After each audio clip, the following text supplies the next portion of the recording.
घरात हे छोटे छोटे बदल घडत असतील तर समजा साक्षात ईश्वरी अंश तुमच्या घरात वास्तव्यास आले आहेत. देवघर कधी तुम्हाला असे जाणवले आहे का की देवासमोर बसताच मनातील सगळा ताण अचानक कमी होतो? कधी तुम्हाला देवपूजा करून बराच वेळ झालेला असतो आणि अचानक एक मस्त सुगंध दरवळत असतो घरामध्ये, जो की अगरबत्तीचा असतो किंवा समईचा असतो किंवा एकदम फुलांचा सुगंध घरामध्ये पसरतो, अष्टगंधाचा सुगंध सगळ्या घरभर पसरतो. घरात सगळं असताना देखील एक वेगळीच शांतता देवघरातून जाणवते. कदाचित हे साधं योगायोग नसून तुमच्या देवघरात असलेल्या सकारात्मक ऊर्जेचा एक संकेत असू शकतो. पण देवघर खरंच जागृत आहे हे कसं ओळखायचं? आज जाणून घेऊया असे काही संकेत जे अनेक भक्तांना त्यांच्या अनुभवातून जाणवतात. जसं की मलाही असं एकदा जाणवलं होतं. आंब्याच्या सीझनमध्ये देवाला प्रसाद म्हणून मी आंबा ठेवला होता आणि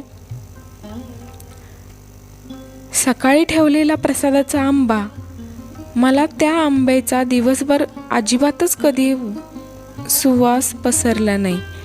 पण अचानक तिरुपती बालाजीच्या दर्शनाची ओढ मनात एकदम तीव्र झाली आणि त्या आंब्याचा एकदम सुगंध सगळ्या घमघमाट त्या घरामध्ये पसरला.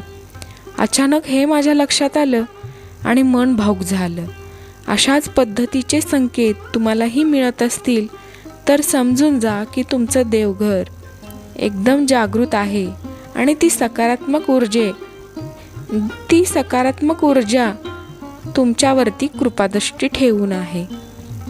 देवघरात दिवा तर रोज लावतात, पण देवघर जागृत आहे का हे कधी जाणून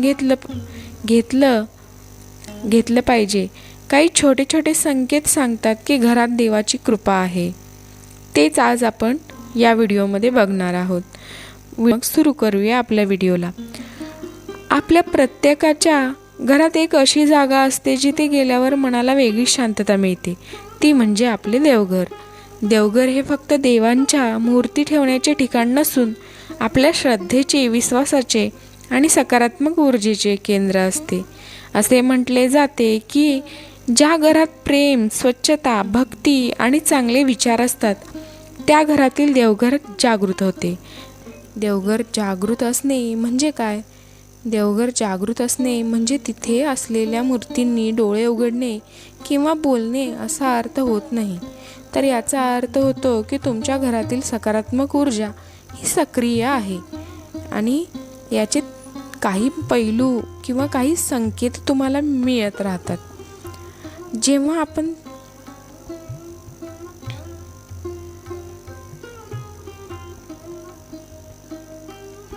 देवघरात रोज पूजा, नामस्मरण आणि स्वच्छता असते, तिथे एक प्रकारचं चैतन्यच तयार होत असतं.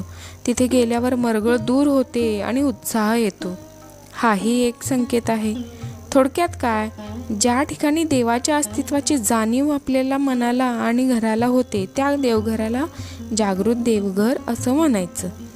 तर आपण जेव्हा बाहेरून थकून भागून येतो, जेव्हा टेन्शनमध्ये असतो, तेव्हा जर देवघरासमोर बसल्यावरती तुमच्या मनातले विचार शांत झाले आणि तुम्हाला रिलॅक्स वाटलं, तरीही समजून जा की तुमच्या देवघरामध्ये सात्विक ऊर्जा आणि तिथली स्पंदनं ही तुमच्या मनावरती परिणाम करत आहेत. त्याचप्रमाणे तुमच्या घरात उपस्थित आहे. नंतर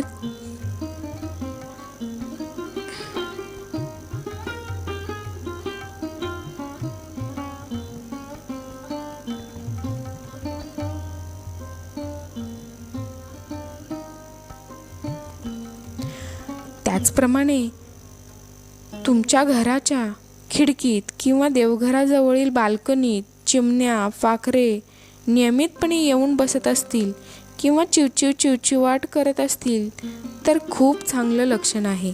प्राणी, पक्षी हे सकारात्मक ऊर्जा खूप लवकर ओळखतात. जिथे देव पण असतं तिथेच हे जीव जास्त आकर्षित होतात. नंतर 5 अचानक रखडलेली कामं मार्गी लागतात. तेव्हाही हा एक मोठा संकेत मानला जातो की तुमचं देवघर जागृत असल्याचा. काहीतरी अडचणी येत असतात आणि ते आपोआप सुटतात. याला आपण योगायोग म्हणतो, पण खरं तर ती तुमच्या घरात ही देवघरातल्या देवाची कृपा असते. संकटाच्या वेळी कोणीतरी मदतीला धावून येणं हे तुमच्या जागृत देवघराचं फळ आहे.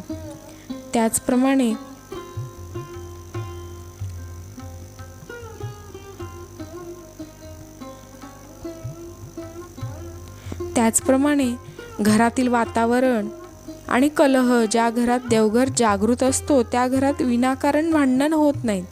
लोकांमध्ये चिडचिड कमी होते. जर तुमच्या घरात आधी खूप वाद व्हायचे पण आता वातावरण शांत आणि प्रेमळ झालं असेल, तरी समजून जा की तुमच्या घरातील देवांची तुमच्यावरती खूप कृपा आहे.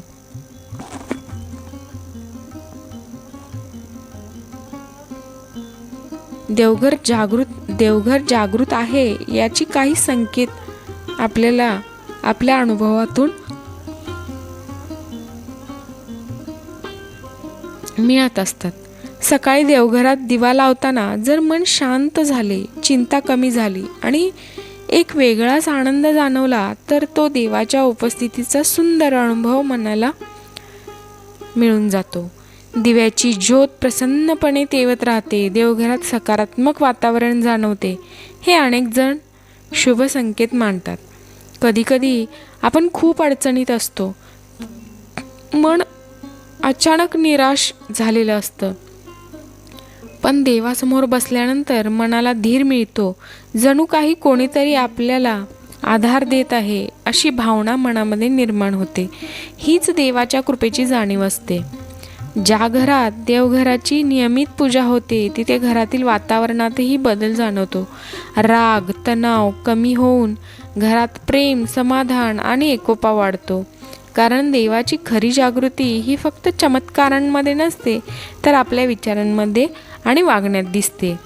काही लोकांना पूजेच्या वेळी सुंदर सुगंध जाणवणे, शुभ स्वप्ने पडणे किंवा अचानक चांगले विचार मनात येणे असे अनुभव येतात. हे अनुभव श्रद्धेनुसार देवाची कृपा मानले जातात. देवघर जागृत ठेवण्यासाठी मोठे विधीच करावे लागतात असे नाही. दररोज प्रेमाने एक दिवा लावणे, देवाचे नामस्मरण करणे, देवघर स्वच्छ ठेवणे आणि मनात चांगले विचार ठेवणे हेच सर्वात मोठे पूजन आहे. लक्षात ठेवा, ज्या घरात भक्ती असते तिथे शांती नक्कीच येते. देवघरातील दिवा फक्त तेलाने नाही, तर आपल्या विश्वासाने आणि प्रेमाने उजळत असतो. म्हणून आपल्या देवघराकडे फक्त एक कोपरा म्हणून पाहू नका. ते आपल्या घरातील सुख, समाधान आणि सकारात्मकतेचे स्थान आहे. तुम्हालाही अशा पद्धतीचे किंवा ह्यापेक्षा वेगळ्या पद्धतीचे काही अनुभव आले असतील तर मला कमेंट सेक्शनमध्ये नक्की सांगा. आणि हो, अशाच पद्धतीचे इन्फॉर्मेटिव्ह माहिती देणारे व्हिडिओज पाहण्यासाठी चॅनलला सबस्क्राईब करा आणि व्हिडिओला एक लाईक नक्की द्या. भेटू पुढच्या एका व्हिडिओमध्ये अशाच माहितीसोबत. तोपर्यंत बाय.